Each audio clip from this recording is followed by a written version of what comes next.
اللهم نبر قلوبنا بالقرآن وزين أخلاقنا بالقرآن وأدخلنا الجنة بالقرآن ونجنا من النار بالقرآن. قال الله تبارك وتعالى في شان حبيبي وعظمة رسولي إن الله وملائكته يصلون على النبي يا أيها الذين آمنوا صلوا عليه وسلموا تسليما. اللهم صل وسلم وبارك على محمد معدن الجود والكرم وآله وبارك وسلم. صلاة وسلام عليك يا رسول الله صلى الله تعالى عليه وسلم. معزز سامعین، خطبہ مسنونہ میں قرآن پاک کی ایک آیت کریمہ کے کچھ حصے کی تلاوت کا شرف حاصل کیا۔ آج کی اس محفل میں اسی آیت کریمہ سے متعلق اسلامی معلومات سے آگاہی کی کوشش کی جائے گی۔ رب قدیر میری زبان پر کلمہ حق کو جاری فرمائے۔ ماہ شعبان ہم پر نازل ہوا، اس سے متصل عبادت کی بہاروں کا ماہ رمضان المبارک بھی انشاءاللہ حاضر ہوگا۔ اللہ مجھے آپ کو ان دنوں تک زندہ رکھے جب رمضان کا چاند نظر آئے۔ تمنا ہے، آرزو ہے، ایمان پر استقامت کے ساتھ ماہ رمضان دن جمعہ مدینے کی سرزمین ہو اور انتقال ہو جائے تو یہ ہمارے لیے اللہ کی بارگاہ سے بڑی نعمت ہوگی۔ رمضان مبارک بہت سارے سالوں میں ہماری زندگیوں میں آیا، ہم نے کچھ اس کی قدر کی اور کچھ ناقدری بھی کی۔ اللہ کی بارگاہ سے ہمیشہ اس امید کے ساتھ جئیں کہ اللہ ہمیشہ ہمیں اپنی رحمتوں سے نوازے، اپنی عافیت میں رکھے، اپنی طرف سے سلامتی دے۔ اب وہ سلامتی والا مہینہ ہم پر نزول ہونے والا ہے، تو بہت حساس ہوتے ہوئے اپنے آپ کو تیار رکھ لیں کہ ماہ رمضان کی تمام برکتوں کو اپنی زندگیوں میں جگہ دیں اور اپنی زندگیوں کو ماہ رمضان سے مزین کریں۔ ہمارے سامنے ہر طرح کے انسان کی زندگی کا ایک طریقہ ہے کہ رمضان مبارک کو ہر شخص اپنی اپنی آنکھ سے دیکھتا ہے کہ رمضان آ رہا ہے تو تاجروں کے لیے یہ بات ہوتی ہے، یہ جس طرح سے رحمت کا، سلامتی کا مہینہ ہے، تجارت کا بھی مہینہ ہے، تجارتیں بھی بڑی فروغ پاتی ہیں۔ اس زاویے سے تاجر حضرات رمضان مبارک کو دیکھتے ہیں، جس کو جیسے سمجھ میں آیا وہ رمضان مبارک کو دیکھتا ہے۔ ایک بندہ مومن کے لیے رمضان کو جو دیکھنا ہے وہ میرے آقا کریم صلی اللہ علیہ وسلم نے بیان فرمایا۔ اس حدیث کو ہم نے بارہا سنا ہوگا کہ آقا کریم صلی اللہ علیہ وسلم یوں دعا فرمایا کرتے تھے، الفاظ کی کچھ تبدیلی ممکن ہے۔ اللہم بارک لنا فی رجب و شعبان و بلغنا فی رمضان، کہ مولا رجب میں برکتیں عطا فرما، شعبان میں برکتیں عطا فرما اور رمضان سے ہماری ملاقات عطا فرما۔ یہ دعا حضور فرمایا کرتے تھے۔ جب حضور دعا فرماتے ہیں تو قریب ہمیں اور آپ کو سمجھنے کے لیے کافی ہوگا کہ رمضان جس کی چاہت میرے حضور بھی فرمایا کرتے تھے۔ رمضان کے لیے بہت سارے لوگوں نے نام دیے ہیں کہ رمضان کس چیز کا مہینہ ہے۔ کسی نے کہا عبادت کا سیزن ہے، عبادت کا مہینہ ہے، کسی نے کہا کہ یہ تجارت کا مہینہ ہے، کسی نے کہا کہ اس میں بندے کے روزی کھول دی جاتی ہے۔ بہت قریب سے جنہوں نے رمضان کو دیکھا تو انہوں نے کہا کہ یہ رحمت کا مہینہ ہے، اور کسی نے قریب سے دیکھا تو کہا کہ یہ گناہوں کی بخشش کا مہینہ ہے، اور کسی نے کہا کہ یہ جہنم سے نجات کا مہینہ ہے۔ جس نے جتنا قریب سے دیکھا اس کو اس کا نام دیا۔ کوئی بندہ جیل میں ہو اور جیل میں رہنے کے بعد اس کا کیس چل رہا ہو اور وکیل نے یہ بات کہہ دی ہو کہ آپ کے ہیئرنگ میں آپ کی ضمانت منظور ہونے والی ہے، تو اب جو تاریخ ملتی ہے تو بندے کو بالکل یہ الرٹ رہتا ہے، جو ملنے والے آتے رہتے ہیں تو وہ سب کو بیان کرتا رہتا ہے کہ وکیل نے اب کہا ہے کہ اب کی تاریخ میں مجھے یہاں سے چھٹکارا ملے گا، ضمانت ملے گی۔ وہ سب سے کہتا رہتا ہے کہ مجھے چھٹکارا ملے گا، ضمانت مل جائے گی۔ وکیل نے پورا یقین دہانی کی ہے کہ اب کی ہیئرنگ میں کسی طرح سے بھی ضمانت دلوا کے باہر نکال کے لوں گا۔ تو وہ کتنی دفعہ کہتا رہتا ہے، وکیل اس کو کہتا ہے، وکیل کی بات پر یہ اعتماد کرتا ہے، اعتماد کہہ کے گھر والوں کو اطمینان دلاتا ہے، سب کو اطمینان دلاتا ہے، میرے آقا کریم صلی اللہ علیہ وسلم نے بندہ مومن کو یہ اطمینان دلایا ہے کہ آخری عشرہ جہنم سے نجات کا ہے۔ اس کو اسی فیلنگ کے ساتھ ہم لوگ لیں کہ بڑے گناہ ہوئے ہیں 11 مہینے، بلکہ زندگی کے بہت سارے لمحے میں۔ وہ رمضان جو گزرا تھا، شاید ہمیں شب قدر کا وہ لمحہ نصیب نہ ہوا ہو جس میں عافیت اور سلامتی بانٹ دی گئی تھی۔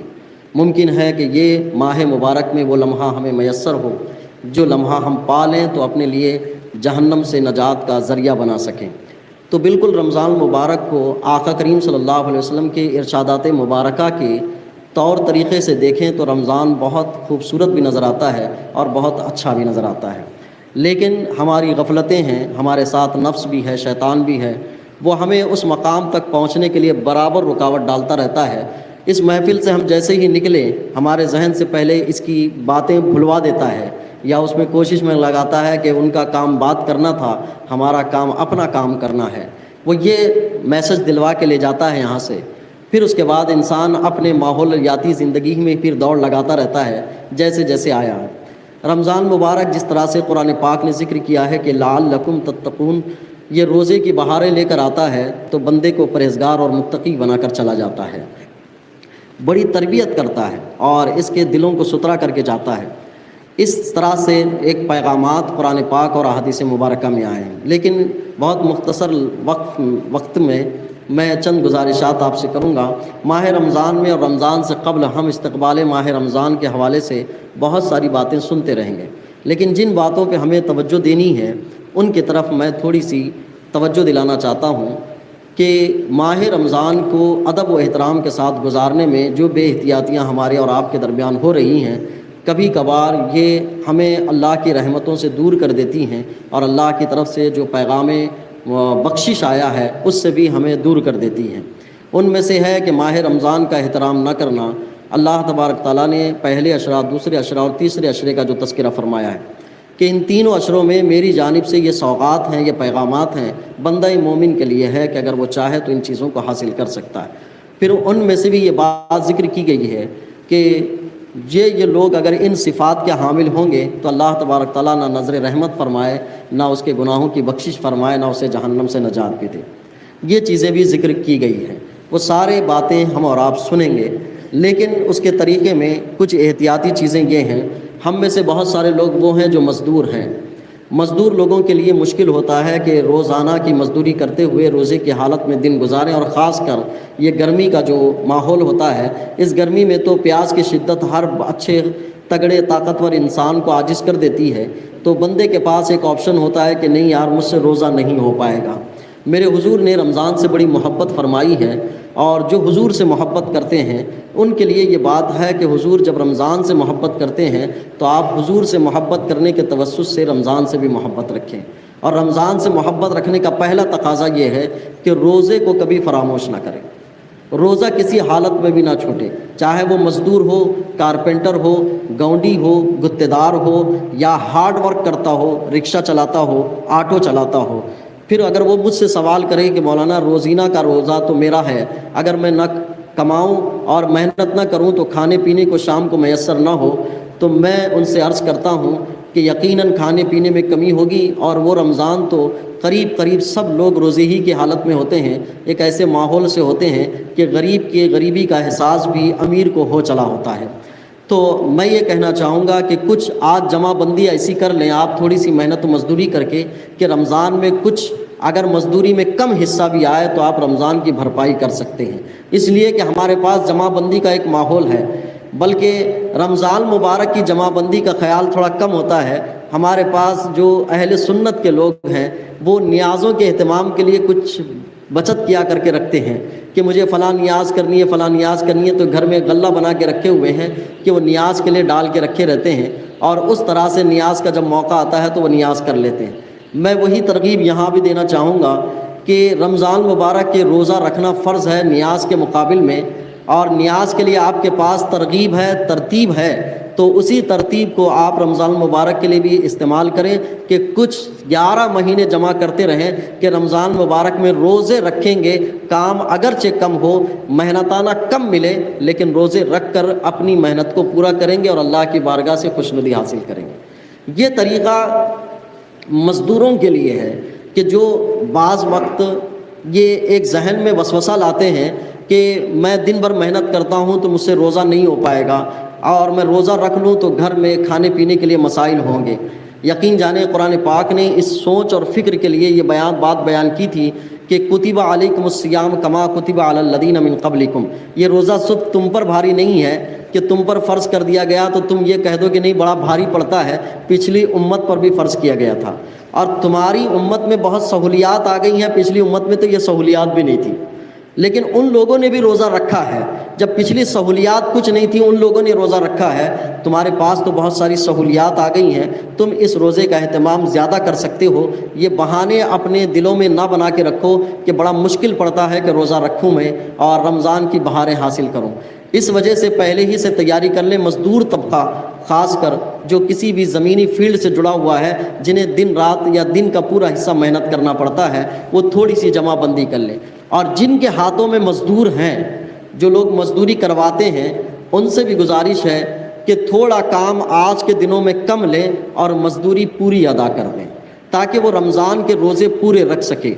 اگر وہ خود اپنی دانش کی بنیاد پر، اپنی نفس کی شرارت کی بنیاد پر جان بوجھ کے نہیں رہتا ہے تو میں نہیں کہتا کہ یہاں پوری مزدوری دے دیجئے، لیکن اگر کوئی روزے کا اہتمام کرنا چاہتا ہے تو میں ان سے گزارش کرتا ہوں کہ پوری مزدوری دیں، آدھی دن کی چھٹی بھی دے دیں۔ میرے آقا کریم صلی اللہ علیہ وسلم کی جانب سے ایسے بندے کے لیے بھی بڑی بشارتیں آئی ہیں کہ وہ بھی تھوڑا سا کم کر لیں۔ یہ روزے رمضان کی تیاری کے لیے ہے، اور اس تیاری کے ساتھ ساتھ قرآن کی تلاوتوں کے ذوق و شوق کو اور بڑھا لیں۔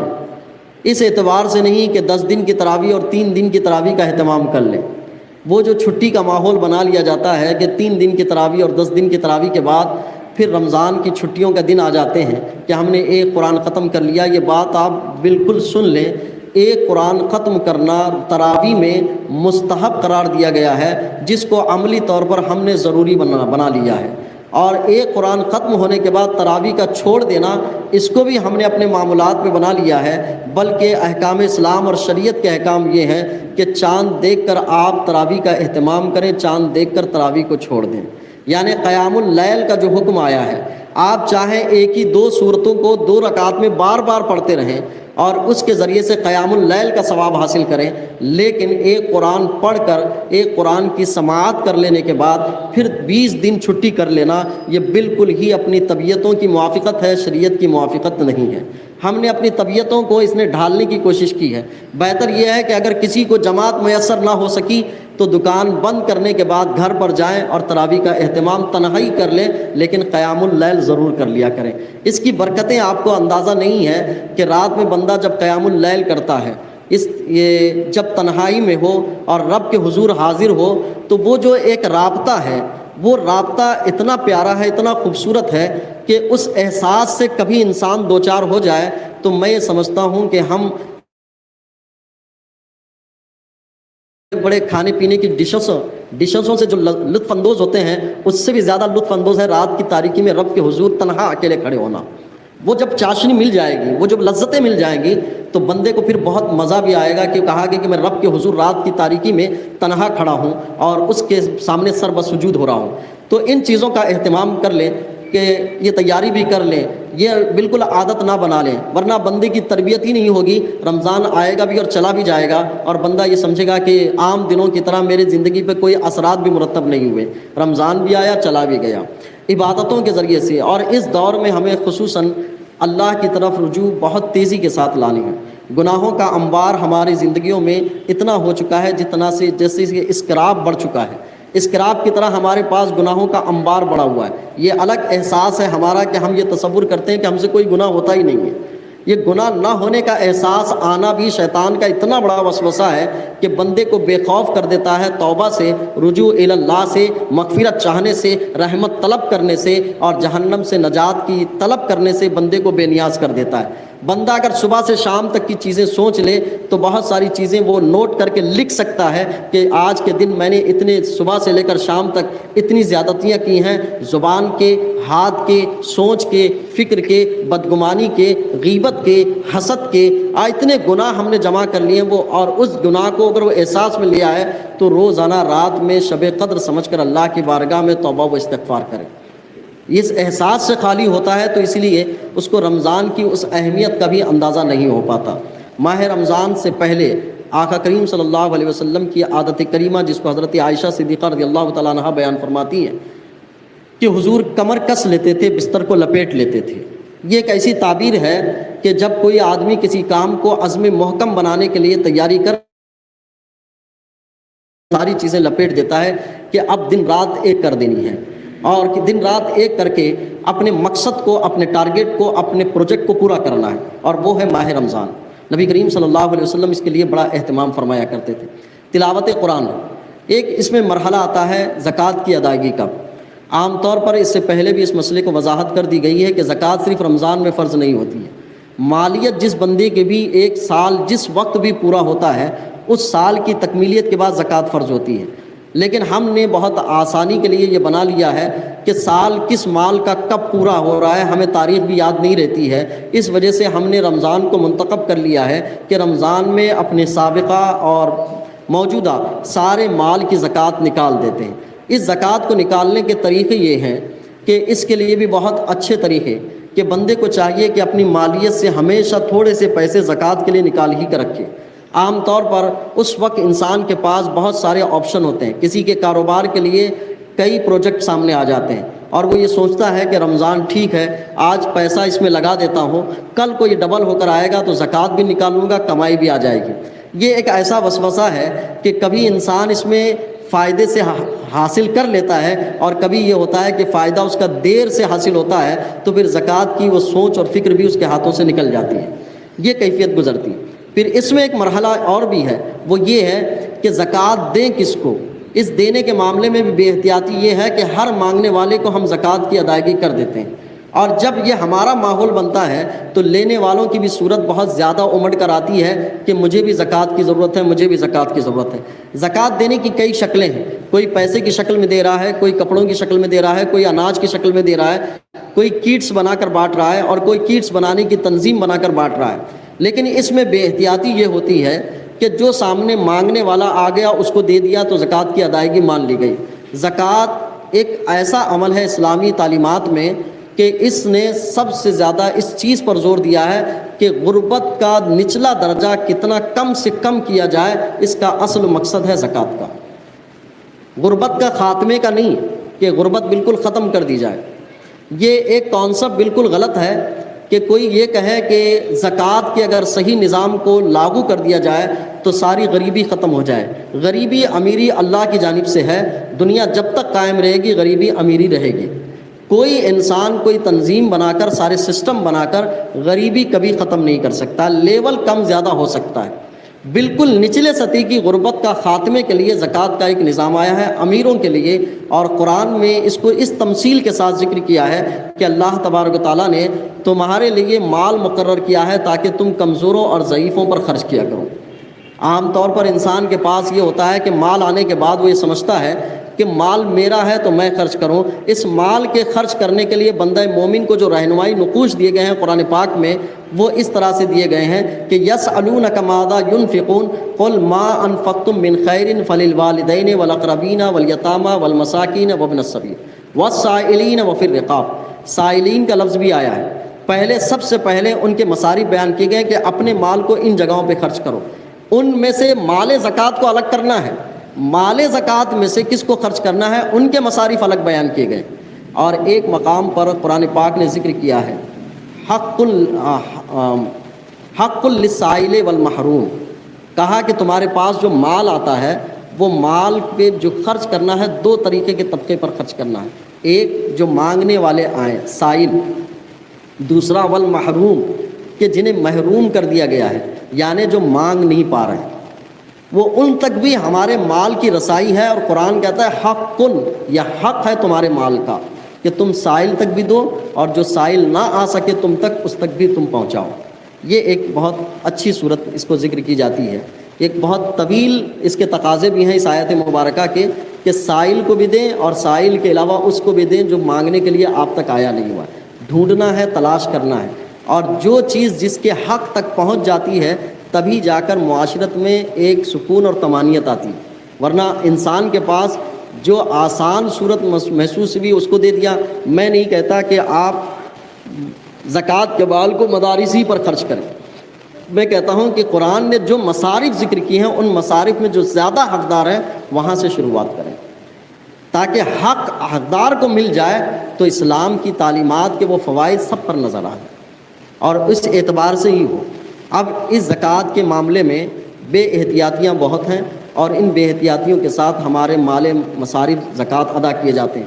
اس میں ایک آسان صورت یہ ہے کہ مدارس ہوں یا دیگر علاقے ہوں ان کو آپ تک پہنچیں. اس سے بہتر ہے کہ آپ ان تک پہنچیں. آج بہت حالات بہت آسان والے بھی ہیں کہ آپ بینکنگ کے ذریعے سے ان تک پہنچا دیں. آپ اپنے اسباب جو ظاہری ہیں ان کے ذریعے سے بھی پہنچا دیں کہ کوئی آپ تک پہنچے اس بجائے آپ ان تک پہنچیں اور ان تک پہنچ کر اپنے مصارف زکوٰۃ کو ادا کر دیں. ان میں ایک چیز اور رمضان مبارک میں سحری اور افطار کرانے کے فضائل. سحری اور افطار کرانے کے فضائل میں بہت فضیلتیں ہیں جو ہم سنتے رہیں گے. بغیر سحری کے روزے رکھنے کو بے برکتی کہا گیا ہے. سحری کر کر ہی برکت حاصل کی جائے. سحری کرانے کی فضیلت. میری معاشرت کی ایک عجیب تصویر یہ ہے کہ سحری کرانے کی فضیلت اور افطار کرانے کی فضیلت کو ہم نے پارٹیوں کی شکل میں یاد رکھا ہے کہ افطار پارٹی ہو یا سحر میں تہجد کے بعد پڑھانے کا طریقہ ہو، ان کو کھلانے کا ایک طریقہ یاد رکھا ہے. اس شہر میں قریب جو ہمارے مساجد ہیں 400 سے زائد ہیں. ان 400 سے زائد مساجد میں جو ائمہ کرام، حفاظ کرام، قرآن پاک کی تلاوت کرنے والے، رمضان میں تراویح سنانے والے کچھ مقامی ہوتے ہیں جن کے گھر یہیں، اور کچھ باہر کے لوگ آئے ہوئے ہوتے ہیں. بڑے تکلیف کے ساتھ یہ بات ذکر کرنی پڑتی ہے کہ ان کو افطار اور سحری کرانے کے لیے کوئی آدمی میسر نہیں ہوتا. مساجد میں سارے انتظامات پورے ہیں لیکن ان امام صاحب کے لیے یا حافظ صاحب کے لیے سحری اور افطار کرانے کی فضیلت سے قریب بہت سارے لوگ واقف نہیں ہیں. میں ان کی فضیلت بتا دوں. وہ باہر سے آئے ہوئے مہمان ہیں، مہمان کو کھلانے کے جو ثواب ہیں ان کو حاصل ہو جائیں گے. وہ مسافر ہیں، مسافر کو کھلانے کے جو ثواب ہیں وہ حاصل ہوں گے. وہ کلام پاک کے حافظ ہیں، اہل علم کی قدر کرنے کے اعتبار سے وہ ثواب ان کو حاصل ہوں گے. مزید یہ ہے کہ ہمارے اوپر حق ہے آئے ہوئے آدمی کے لیے کھانے پینے کے انتظامات کرنا، اس حق کی ادائیگی بھی ہے.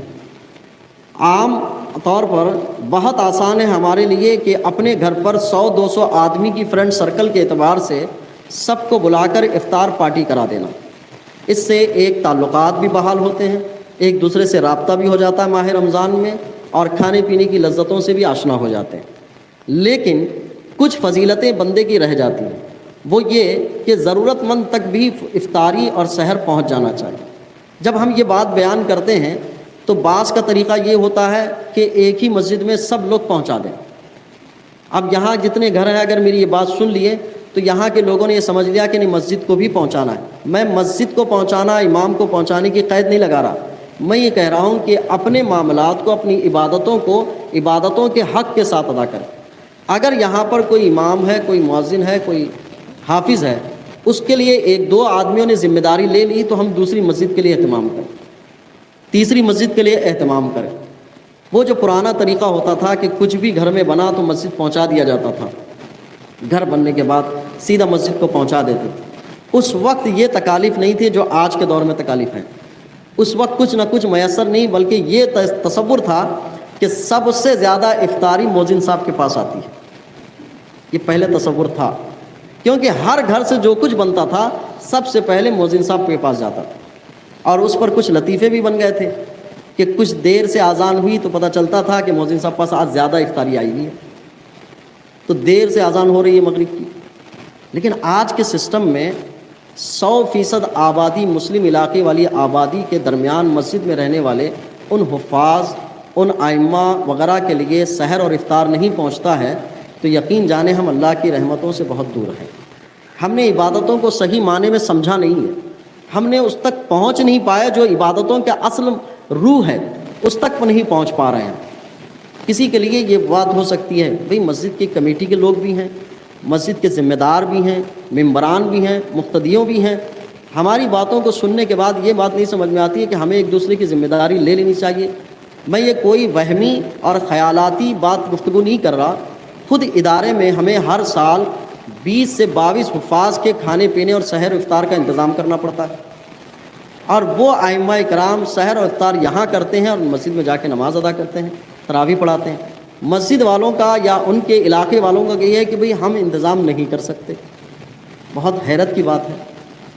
ٹھیک ہے کسی گھر میں دیر درست سے اٹھتے ہوں گے، بہت سارے گھر تو پابندی اپنی زندگی گزارتے ہیں، ٹائم فالو کرتے ہیں، زندگی کو اپنے شیڈول کے ساتھ گزارتے ہیں۔ ترغیب عبادت کے معاملے میں اس حیثیت سے ہونی چاہیے۔ یہ جو پارٹیوں کا نظم ہے، پارٹیوں کے نظم میں ایک برائی یہ بھی آ سکتی ہے ہمارے درمیان کہ ریاکاری کا پہلو آ جائے، لیکن یہ عبادتیں ایسی ہوں گی کہ ریاکاری کے پہلو سے خالی ہیں۔ کم سے کم یہ ہوگا کہ ہمارا حق ہے کہ ہمیں یہ کام کرنا چاہیے، ہماری ضروریات میں سے ہے کہ ہمیں یہ کام کرنا چاہیے۔ مقامی افراد کے لیے تو میں یہ بات نہیں کہتا، لیکن باہری افراد جو مہمان کی حیثیت سے علماء، حفاظ، ائمہ آئے ہوئے ہیں اور ہماری عبادتوں کے وہ امام بنے ہوئے ہیں، تو ان کے لیے تو ہمارے پاس اخلاقی بھی ہے، فضیلت بھی ہے، سحر و افطار کے فضائل بھی ہیں اور بہت ساری برکتوں کی بہاریں بھی ہیں۔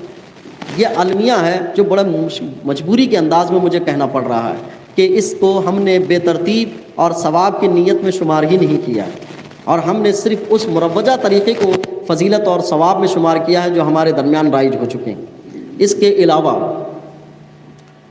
رمضان میں جو بے احتیاطیاں ہماری ہیں، رات بھر جاگ کر شب بیداری کرنا اور نہ کاروبار کر رہے ہیں نہ کوئی عبادت کر رہے ہیں، بلکہ رات گزار کر یہ عادت بنائے ہوئے ہیں کہ یار سو جاؤں گا تو سحر میں اٹھ نہیں پاؤں گا، جب سحر میں اٹھ نہیں پاؤں گا سحری نہیں ہوگی، پھر اسی لیے سحری کر کے فجر پڑھ کے ہی سوتا ہوں۔ قرآن پاک میں اللہ نے ارشاد فرمایا کہ نیند یعنی رات جو بنائی گئی ہے وہ سونے کے لیے بنائی گئی ہے۔ بندہ وہ یہ سمجھ رہا ہے اپنے آپ کو ترتیب میں آنا اسلام کا حسن ہے، اسلام کے بتائے ہوئے طریقوں پر چلنا یہ اسلام کا حسن ہے۔ اگر اس نے اس حسن کو چھوڑ کر اپنا حسن بنایا ہے تو اس کی طبیعتوں پر اثر ہوگا۔ بعد رمضان مبارک وہ لوگ ہاسپٹلوں کے چکر بھی لگاتے ہیں جنہیں 1 مہینہ شب بیداری کی عادت پڑ گئی۔ بعض ہو سکتا ہے کہ اپنے آپ کو کہیں کہ نہیں میں تو بیمار نہیں پڑتا، لیکن بعض کی بیماری فوراً ظاہر ہوتی ہے اور بعض کو دیر پا ظاہر ہوتی ہے، لیکن اس کے اثرات ہوتے ہیں۔ یہ صرف پتہ چلتا ہے ڈاکٹر کو، بندے کو نہیں پتہ چلتا ہے کہ اس کی بگڑ کہاں سے ہوئی تھی، شروعات کہاں سے ہوئی تھی۔ پھر افطاری کرنے میں بے احتیاطی، ہر بندے نے یہ سمجھ لیا ہے کہ میرے ٹیبل پر جامع افطاری ہونا چاہیے، اور اس کا ماحول غریبوں پر بھی آ گیا ہے۔ غریب بھی امیر کے لیول میں افطاری کرنا چاہتا ہے۔ میں کبھی ایک مسکراہٹ سن لیا تھا، اس مسکراہٹ کو میں عملی پہلو پر دیکھتا ہوا نظر آتا، مجھے دکھائی دیتا رہتا ہے۔ ایک بندہ گھر پہ دستک دیتا ہے اور آواز لگاتا ہے کوئی مائی آج مجھے کیک دے دے۔ خاتون باہر نکلی، اس نے کہا کہ کیک کیوں مانگ رہے ہو؟ کہا نہیں آج میرا برتھ ڈے ہے، آج کیک کے علاوہ مجھے دوسرا نہیں چلتا۔ غریب کی غربت کا معنی یہ نہیں ہے کہ غریب امیر کے دسترخوان کے برابر کھائے، یہ بہت فلسفہ غلط ہے۔ میں نے یہ بات کہہ رہا ہوں کہ نظام کائنات یہ ہے کہ اللہ نے بعض کو غریب رکھا ہے، بعض کو امیر رکھا ہے، یہ کبھی ختم نہیں ہوگا۔ اگر غریب امیر کے درمیان اس انداز سے برابری کا تصور لائیں تو وہ غریب قرض دار بنتا جا رہا ہے، وہ اپنی افطاری کے لیے قرض لے رہا ہے اور قرض کا بوجھ اپنے اوپر لاگو کر رہا ہے۔ آج بندوں کی زبانی سے کہانی سنیں آپ، کیسے ایڈجسٹ ہوگا یار، بچے کا ایڈمیشن کرانا ہے، اسکول فیس ہے، کتابوں کا مسئلہ ہے، ایڈمیشن کرانی ہے، ڈونیشن اتنا دینا ہے، پھر رمضان ہے، روزانہ افطاری میں اگر 150 روپے بھی پکڑتے ہیں تو اتنا ہوتا ہے۔ ہر انسان کا تخمینہ اس انداز سے چل رہا ہے۔ میں نے پچھلی زندگی ہم نے بھی دیکھی ہے کہ جس کے گھر میں جتنا میسر ہوتا تھا وہ اتنے پہ اکتفا کرتا تھا اور اللہ کی رضا حاصل کرتا تھا۔ لیکن آج بندہ چاہتا ہے کہ نہیں، اچھی سے اچھی افطاری کے ذریعے سے اللہ کی رضا حاصل ہو۔ میں نہیں کہتا کہ جن کو اللہ نے دولت دی ہے وہ غریبوں کی امداد نہ کریں، ان کو اچھا دسترخوان نہ دیں، ان کو اچھے افطاری نہ کرائیں۔ اچھی افطاری کرانے پر حضور کی بشارتیں ہیں کہ اچھی سے اچھی افطاری کرانے پر، لیکن جو غریب یہ سمجھ کے بیٹھے ہوئے ہیں کہ بغیر اچھی افطاری کے کچھ نہیں آئے گا۔ اب آپ دیکھیں میسیجز آئیں گے کہ ایک غریب کے بچے نے پوچھا کہ ابا ان کے پاس کھانے کو افطاری ویسا ویسا ہے، میرے پاس ایسا نہیں ہے، تو باپ کی آنکھوں میں آنسو آ گئے۔ اب یہ میسیجز آئیں گے، اس میسج کا معنی اور مطلب یہ لیا جاتا ہے کہ اس کے گھر میں آنسو بالکل نہیں آنا چاہیے اور وہاں پر بھی امیر کے مقابل میں افطاری آنا چاہیے۔ نہیں، اگر اس کا ایک آنسو گرتا ہے، میں اس کی فضیلت بتا رہا ہوں کہ جس کو بڑوں کے مقابل میں افطاری نہیں ملی ہے، اس کا ایک آنسو اللہ کی بارگاہ میں گرتا ہے اس حیثیت سے کہ اللہ نے آج مجھے یہ دیا ہے، میں اسی سے اللہ کی رضا حاصل کروں گا۔ ان بڑی افطاریوں پہ یہ افطاری بھاری پڑے گی اللہ کی بارگاہ میں۔ اور بندہ یہ سمجھ رہا ہے اس موقع پر کہ میں باہر سے بڑی افطاری لا کر ان کے برابر زندگی گزاروں گا تو ہی اللہ کی رضا حاصل ہوگی مجھے۔ میں بچپن میں جانتا ہوں کہ ہمارے دسترخوان پر دال، کھجور، وہ پینڈ کھجور بھی جس کو بولتے ہیں، بڑے سستے داموں پہ کھجور ملتا تھا، اس کو اور گھر میں بنائی ہوئی چیزوں کو، وہی ہوتا تھا۔ یاد نہیں پڑتا ہے کہ کبھی بچپن کے دور میں باہر سے کچھ سامان لا کے افطاری کرائی گئی، اور اسی سیویوں کو، دال کو پھر مسجد میں بھی بھیجا جاتا تھا۔ لیکن اس وقت قرض دار نہیں تھے ہم، لیکن بندہ آج بازار کی باہری چیزوں کو لا کر اپنے دسترخوان کی زینت بنا رہا ہے ادھار اور قرض لے کر۔ یہ اسلام کا حسن نہیں ہے۔ میرے آقا کریم صلی اللہ علیہ وسلم کی یہ حدیث ہر غریب کو اور ہر اس بندے کو جس کو اللہ نے دنیا بہت کشادہ نہیں کی ہے، وہ اتنی بات کو یاد رکھے کہ میرے حضور فرماتے ہیں کہ اللہ نے جس کو جتنا دیا ہو جائے گا۔ میری گفتگو وہ جو اپنے آپ کو غریب سمجھ رہے ہیں، مفلس سمجھ رہے ہیں، میں اس لیے کہہ رہا ہوں کہ کبھی یہ کہانی ہمارے پاس ہی پلٹ کر آتی ہے، مدرسے میں اتنی افطاری آ جاتی ہے کہ مجھے اللہ کی بارگاہ میں حساب دینے کا خوف ہوتا ہے کہ اتنی افطاری آ گئی، میں کروں کیا اس کو لے کر، اس کا کیا کروں، کسی کو بانٹوں، کیا کروں، کیسے کروں۔ ہم نے بہت ان بیلنس زندگی گزارنے کی عادت بنائی۔ اسلام بترتیب مذہب ہے، بہت حسن رکھتا ہے، بڑی خوبصورتی رکھتا ہے، ضروریات زندگی کی تکمیل کا حکم دیتا ہے، اور اسی اعتبار سے زندگی گزار کر اسلام اپنی زندگی کو خوبصورت بنانے کے لیے کہتا ہے۔ ضروریات اور مستحق، ان دو چیزوں کو ہم اور آپ اپنے دھیان میں رکھیں۔ رمضان مبارک کی حقیقی بہاریں ہمیں نصیب ہوں گی۔ اللہ نے جو دیا ہے اس پر اکتفا کریں۔ دکانداروں سے گزارش ہے، افطار سے تھوڑا پہلے بیٹھ جایا کریں۔ کاروبار یقیناً شیطان آزمائش میں ڈالتا ہے، اور اس وقت گراہک اسی وقت آ کے کھڑا ہو جاتا ہے، جس وقت افطاری کرنے کے لیے بندہ بیٹھا ہو رہتا ہے اسی وقت آ جاتا ہے، تو بندہ سمجھتا ہے کہ اس کو تنتنا تو کاروبار کر لینا پڑے گا۔ افطاری کیا ہے؟ اللہم لک صمت بک آمنت وعلیک توکلت وعلی رزقک افطرت فتقبل منی، ایک کھجور کھا لیا، کاروبار کرتے ہوئے بھی کھا لے سکتا ہوں۔ میرے حضور نے فرمایا کہ اس موقع کی دعائیں قبول ہوتی ہیں۔ تھوڑا اہتمام کریں، عزت اور توقیر عبادتوں کی بہت جان رکھتی ہے۔ سحریوں کا بھی اہتمام رکھیں، اٹھنے کی کوشش کریں، اور اٹھ کر سحری کرنا یہ اللہ کے نزدیک زیادہ پسندیدہ ہوگا، بجائے اس کے کہ رات بھر بیکاری میں جاگ کر پھر سحری کر کے پھر فجر کی نماز پڑھ کے سوئے گا۔ اس سے بہتر وہ بندہ ہوگا جو کچھ تھوڑی دیر سویا پھر سحری کیا۔ اسی لیے تہجد کی فضیلت آئی ہے، 2 رکعت عشاء کے بعد پڑھ لو وہ نفل میں شمار ہے، لیکن تھوڑا سو کر رات کی تاریکی میں پڑھ لو وہ تہجد ہے، اس کی فضیلت زیادہ ہے۔ یہ بہت معنی رکھتے ہیں۔ چند باتیں میں نے بے ترتیب آپ تک پہنچائی ہے رمضان کے حوالے سے۔ اللہ مجھے آپ کو عمل کی توفیق عطا فرمائے، اور اس کے ساتھ ساتھ یہ پیغام بھی آپ کو دینا چاہوں گا کہ ماہ رمضان کا پہلا عشرہ رحمت ہے، دوسرا عشرہ مغفرت کا ہے، اور تیسرا عشرہ جہنم سے نجات کا ہے۔ لیکن ہمارے معمولات اس کے برعکس کرتے ہیں، تھوڑی سی تبدیلی کی ضرورت ہے۔ میں ہر سال بولتا ہوں کہ ہمارے پاس ہے، پہلا عشرہ کپڑے کی دکانوں کا ہے، دوسرا عشرہ ٹیلروں کا ہے، تیسرا عشرہ چپل والوں کا ہے۔ یہ نہ بنایا کریں، بلکہ یوں کر لیں کہ اپنی ضروریات کی جو زندگی ہے پہلے ہی فارغ ہو جائے۔ ٹیلروں کو بھی فری کریں، وہ بھی روزوں سے خالی ہیں، وہ بھی تراویح میں نہیں پہنچ پا رہے ہیں، پہلے ہی فارغ ہو جائیں. بہت زیادہ خوبصورت نہیں بنیں گے عید کے دن کہ آخر وقت کے کپڑے مال اچھا آئے گا تو آخر وقت لے کر اچھے کپڑے سلاؤں گا، سب سے نمایاں ہوں گا. اس لیے پورا بیلنس بگڑتا جا رہا ہے ہماری معاشرت کا. اب ٹیلر پر سارا لوڈ ڈال دیں گے ایک ہی وقت میں کہ آخری عشرے میں تم سیو گے، تو وہ تو بار بار لکھ کے شٹر بند کر کے بیٹھا ہوا ہے ہاؤس فل کا، اس کے اوپر کتنا لوڈ ڈال لیں. پہلے ہی سے سلا کے رکھ لو کپڑے، اللہ نے نعمت دی ہے، پہلے ہی تیاری کر. پہلے عشرے میں آخری عشرے تک کے سارے کام کر کے فری ہو جاؤ، کچھ مت باقی رکھنا. یہ میری گزارش ہے، معاشرت سسٹم میں آئے گی. کتنے لوگ ہیں چاند رات کو خریداری پر رکھتے ہیں، اور کتنے لوگ ہیں کہ رات بھر جاگتے ہیں، عید کی نماز چھوڑ دیتے ہیں. کوئی ترتیب میں نہیں آنا چاہتا ہے، کوئی اپنی ماحول نہیں بنانا چاہتا ہے. سب چاہتے ہیں کہ میں ہی ہو. آپ اور میں عہد کر لیں، بہت آدمی ہیں قریب 40-50 افراد ہیں، یہ عہد کر لیں کہ بھئی ایک عشرے میں سارے سسٹم ختم، کچا سامان ہوگا وہ آخری دن کے لیے، باقی چیزیں ہم پہلے ہی نپٹ لیں گے. اچھا برا جو ہے اللہ کی مرضی، سارے ہم پہلے ہی نپٹ لیں گے. اپنے گھر گھرستی والوں کے ساروں کے لیے یہ نپٹ لیں گے. اور چپل تو آخری رات بالکل نہیں خریدیں گے. ہماری زندگی بالکل چپل والی ہو گئی ہے، اس لیے کہ اس رات اللہ کی بارگاہ میں بندہ مومن کو اتنی بشارتیں ہیں، لیکن بندہ خریدنے پڑا ہوا ہے چپل، جڈی، بنیان، بیلٹا. زندگی یہی ہو گئی ہے ہماری. خدا را ترتیب میں آنے کی کوشش کریں، اسلام کے حسن کی طرف آئیں. اللہ مجھے آپ کو عمل کی توفیق عطا.